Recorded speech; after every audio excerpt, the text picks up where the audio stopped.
Inirekomenda ng Department of Justice sa Office of the Ombudsman na kasuhan sina Senador Jinggoy Estrada, dating DPWH Secretary Manuel Bonoan at iba pang dating opisyal ng DPWH. Kaugnay yan sa ilang questionableng flood control projects, mga kasong plunder, graft, direct bribery at corruption ng public officials, ang mga inirekomenda ng National Prosecution Service ng DOJ labang kina Estrada at Bonoan.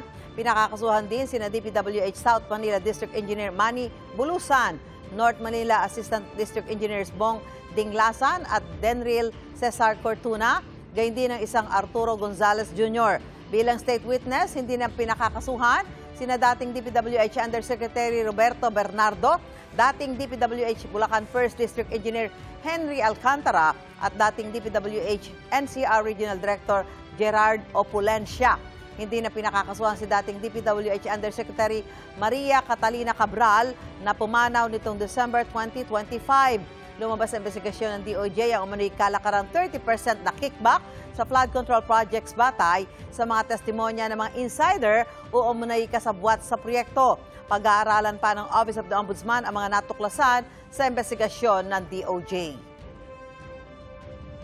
The DOJ panel concluded that there is an interconnected network of public officers who abused their official designations to manipulate project specifications, clear budgets, and rig public bidding workflows.